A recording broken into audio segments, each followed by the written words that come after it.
G'day everyone, with the song structure now somewhat complete with the drum track and piano, I'm going to turn my attention now to building other layers of music. And the first thing that I want to turn my attention to is a guitar riff, which will be the main hook for the song. One idea that comes to mind is to keep the guitar riff somewhat constant, even though the underlying chords are somewhat changing.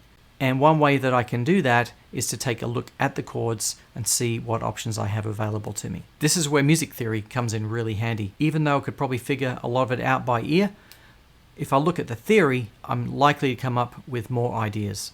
So it turns out that the song is in the key of A minor, based on the chords that I'm using, even though some of them are quite colorful, like a 7th chords, 9th chords, and some other voicings which are quite different. But if I stick within the key of A minor or C major, and use the notes in that scale, I should be able to come up with some melodies that will work. I'm going to start with a 1-bar intro.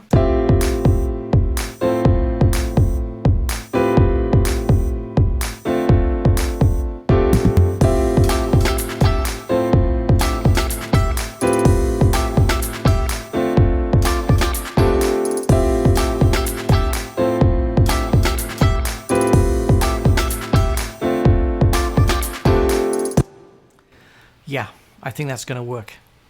So that was for the verse. Now going into the pre-chorus, I want to have something a little different to create some contrast going into the chorus. So I came up with this little riff, still in the key of A minor, to provide that little riff.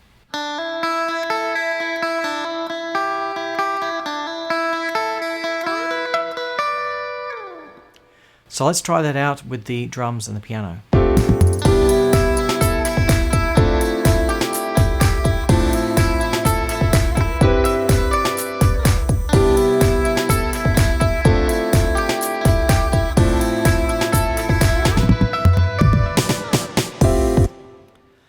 Right, so now we've got the pre-chorus done, let's focus on the chorus. Coming out of the pre-chorus and into the chorus, I want to use the same guitar riff that I used during the verse. So let's try that out now.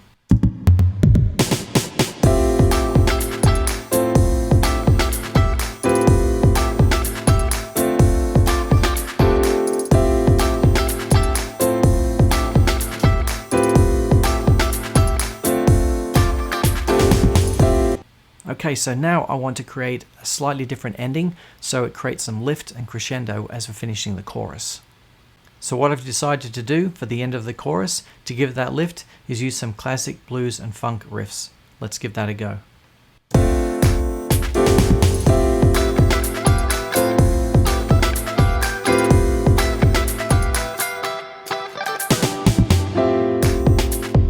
There we have it. Now let's turn to the recording and take a listen to what it all sounds like together. Alright, I have grouped the drums to give myself some workspace.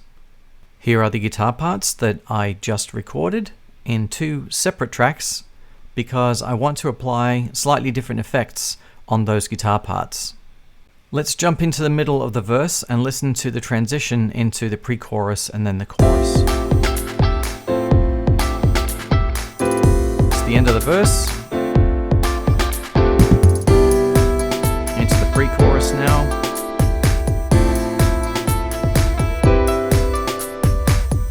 4 more bars of this, and then into the chorus.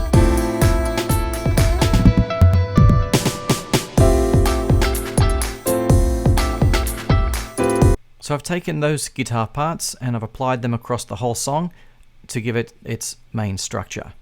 When I record the guitar, I run it through my REVV D20 tube amp, which has a dummy load option and a balanced output, so I can run that directly into my audio interface for recording, which enables me to get a natural guitar amp tone.